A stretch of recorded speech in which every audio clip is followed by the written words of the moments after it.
თავდაცვის სამინისტროს 5 მაღალჩინოსნისათვის ბრალის საყენება ამ წუთებში მიმდინარეობს. დაცვის მხარის ინფორმაციით არც ერთი დაკავებული თავს დამნაშავე და არ ცნობს ადვოკატები მათი დაცვის ქვეშ მყოფების უკანონო პატიმრობაზე საუბრობენ. პროკურატურა თავდაცვის სამინისტროს თანამშრომლებს 4 მილიონზე მეტი ლარის გაფლანგვას ედავება. თემას გიორგი მანჯავიძე განაგზობს პირდაპირ ეთერში. გიორგი, გისმენთ. ამ წუთებში დაკავებულებისადმი ბრალის საყენების პროცესი მიმდინარეობს. დაკავებულთა ადვოკატების შესულები არიან მოდულის შენობაში. მათ შესვლამდე მედიასთან გააკეთეს კომენტარები. როგორც ადვოკატები აცხადებენ, ყველა დაკავებულის ყველა პროცედურა აღნიშნულ საქმესთან დაკავშირებით კანონის სრული დაცვით აქვს ჩატარებული. რაც შეეხება თავად დაკავებულებს, ისინი აცხადებენ, რომ როგორც ადვოკატები ამბობენ, ისინი ბრალს არ აღიარებენ და მათ წარმოდგენაც კი არ აქვს თუ რას ედავებიან სამართალდამცველები. Სპეციალისტები არცერთი დანაშაულს ბრალს არ აღიარებენ და თვითონ გაგულებულები არიან თუ რატომ არიან გეიმს მდგომარეობები დაკავებულები. საქმეს როგორც ამბობენ არის გრიფით საიდუმლო, ჩვენი დაცვის პოზიცია არის რომ მოიხსნას გრიფით საიდუმლო, გახდეს საქმე გამჭირვალე და ნახონ საზოგადოებამ დაინტერესებულმა პირებმა, არასამთავრობო ორგანიზაციებმა, ექსპერტებმა თუ რა ხდება ამ ყველა მათი მოქმედება იყო კანონის სრულ შესაბამისობაში და რაიმე კანონის მცირე დარღვევასაც კი ბრალდებული მხრიდან ადგილი არ ქონია. ეს არის ცალსახა პოზიცია. რაც იქნება ბოლომდე გატარებული დაცვის ხარის. ველოდებთ ახლა დღეს ბრალის აღდგენას და გვაინტერესებს ბრალის ფორმულირება თუ კონკრეტულად რაში გამოიხატა, როგორ ფიქრობს პროკურატურა, რაში გამოიხატა მათი დანაშაული. ამ საქმესთან დაკავშირებით საზოგადოებაში გაჩნდა გარკვეული პარალელი ეგრეთ წოდებული ტრაქტორების საქმესთან დაკავშირებით.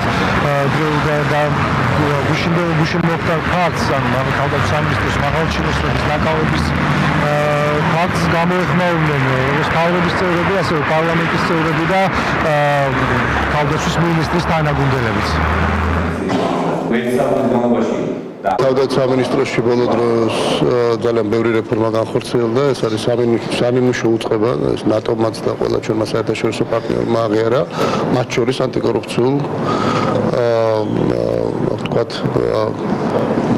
მოწყობაში სამინისტროსი და იმ კორუფციასთან წინააღმდეგ ბრძოლაში.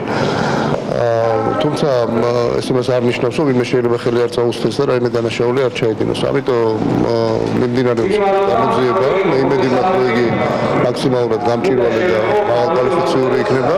თავისთავად ცხადია გამოძიება მიმდინარეობს და ჩვენ უნდა დაველოდოთ გამოძიების შედეგებს. მე მოხარული ვიქნები თუ ეს კორუფციული ფაქტი არ დადასტურდება, იმიტომ რომ ძალიან მაღალი ნდობა აქვს თავდაცვის სამინისტროს, თავად ბატონი ირაკლი ალასანიას. ის არის ერთ-ერთი ყველაზე გამორჩეული ლიდერი ჩვენი კოალიციის, ასევე მე ვიტყოდი ერთ-ერთი საუკეთესო მინისტრი, მან მნიშვნელოვანი რეფორმები გაატარა. ამიტომ მხოლოდ გამოძიების შედეგების შემდგომ შეგვიძლია ვიმსჯელოთ კონკრეტულ დეტალებზე. ამ შემთხვევაში მე სრულ მხარდაჭერას უცხადებ ბატონ მინისტრს. მე არ ვფიქრობ, რომ ირაკლი ალასანია უნდა გადადგეს. თუმცა ის მგონია, რომ ძალიან კარგად აკეთებს თავის საქმეს. ვერ გეტყვით ახლა რამდენად შედარებითია ეს, ჩემთვის ძალიან სამწუხარო იყო, რომ კირვალიძე გადადგა, იმიტომ რომ ვფიქრობ, რომ ასევე დავით კირვალიძე არის ერთ-ერთი ძალიან გამორჩეული ექსპერტი ამ მიმართულებით, მაგრამ ეს არ იყო არანაირი აუცილებლობა, ეს მისი გადაწყვეტილება იყო. ბრალის საყენების პროცესი ალბათ სულ ცოტა ხანში დასრულდება. ამის შემდეგ ადვოკატების სასამართლო შუამდგომლობით მიმართავენ და ამის გადამღები ჯგუფი რჩება ადგილზე და ჩვენს მომდევნო გამოშვებაში უკვე დამატებით დეტალებს მოგასვით. პავრიანი დაკავების დეტალებზე გიორგი მანჯავიძე საუბრობდა პირდაპირ ეთერში.